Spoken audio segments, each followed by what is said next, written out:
తర్వాత సేవకులకు పోయడం అదంతా మీకు తెలుసు. తర్వాత ఖాళీ భాండాన్ని విడిచిపెట్టేస్తారు. అప్పుడు రావణాసురుడు చూసి ఆ భాండాన్ని, ఆ కొండను మింగేస్తాడు అనమాట. అది ఆయన యొక్క కడుపులో ఉంటుంది అనమాట. అందుకని ఆయన చావడు. అందుకని మనం ఎట్లా ఉండాలయ్యా, న్యాయాధికమైనటువంటి న్యాయమైనటువంటి మార్గంలో ఉన్నట్లయితే మనకు పక్షాలు అందరూ కూడా సహాయం చేస్తారు. అధర్మమైనటువంటి మార్గంలో ఉన్నట్లయితే సొంత అన్నదమ్ములే తమ యొక్క నాశనాన్ని కోరుకుంటారనమాట. అందు గురించి ఈ ఆధ్యాత్మికం అంతా ఏమిటి అంటే న్యాయమైనటువంటి, ధర్మమైనటువంటి, సత్యమైనటువంటి మార్గంలో నడుచుకుంటూ పోవడమైనటువంటిదే ముఖ్య ఉద్దేశం అనమాట. ఆధ్యాత్మిక మార్గంలో కూడా ఉంటూ అధర్మంగా అన్యాయంగా ప్రవర్తిస్తే అది ఆధ్యాత్మికమే కాదు, అది ఆధ్యాత్మికమే కాదనమాట. ఆ విధమైనటువంటి భావంతో ఉండాలి. ఆ విధంగా ఉంటూ శాస్త్రంలో చెప్పినటువంటి ప్రకారంగా, అది కాక ఆధ్యాత్మికం పట్టుబడాలి అంటే గురుమేవాచే సమిత్వాన్ని శ్రోత్రియం బ్రహ్మనిష్టమై ప్రతి ఒక్కరు కూడా ఆధ్యాత్మిక మార్గంలో ఉన్నటువంటి వాళ్ళు గురువులను ఆశ్రయించాలి అని చెప్తున్నాను. ఇప్పుడు మనందరం కూడా తయారైనామంటే ఇందులో అందరూ కూడా శ్రీ కృష్ణ ప్రభు వారిని ఆశ్రయించిన వారు కొంతమంది, అట్లాగే శ్రీ నిత్యశుద్ధానంద స్వామి వారిని ఆశ్రయించిన వారు కొంతమంది ఉండవచ్చు. ఈ విధంగా ఎవరైనా సరే, ఏ గురువునైనా సరే ఆశ్రయించే ఉండాలి ఆధ్యాత్మిక మార్గంలో. గురువు లేకుండా ఈ ఆధ్యాత్మిక మార్గం అనేటువంటిది పట్టుబడదు. కాబట్టి అయితే ఇప్పుడు కొంతమంది ఏం చేస్తారు అంటే గురువుల యొక్క పాదాలకు పూజ చేస్తారు, కానీ గురువుల యొక్క పదాలకు పూజ చేయరు. పాద పూజ చేస్తారు కానీ పద పూజ చేయరు. పాద పూజ అంటే ఏమిటి?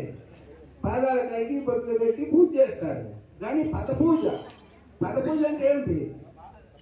వారు చెప్పినట్లుగా ఆచరించారు.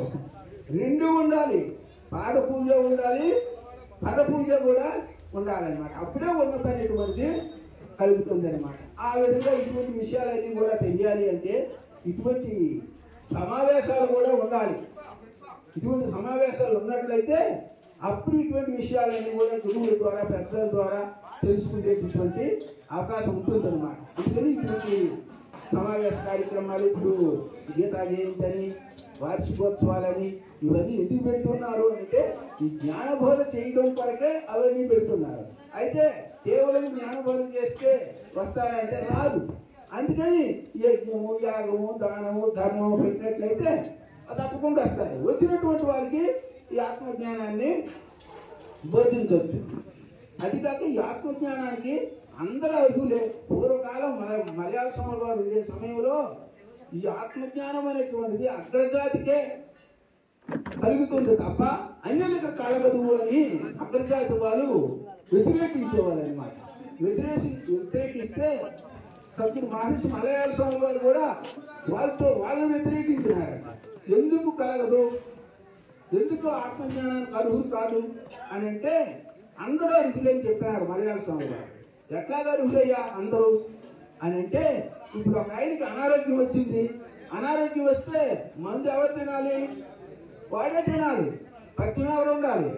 వాడే ఉండాలి జబ్బు పోవాలంటే. అట్లాగే అజ్ఞానం అనేటువంటి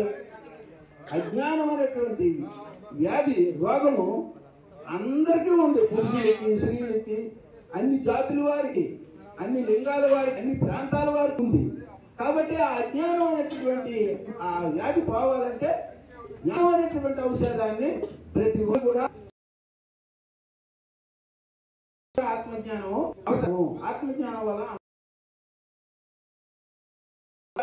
మలయాళ స్వామి వారు ప్రచారం చేయడం కూడా జరిగింది. మీరందరూ కూడా ఈ సంస్థలో 18 అధ్యాయాలు పారాయణ చేయడము, అదేవిధంగా విష్ణు మంచిది. ఎందుకంటే మనసు పోతూ ఉంటుంది కాదు. అందుకని ఇంద్రియ అందుకనే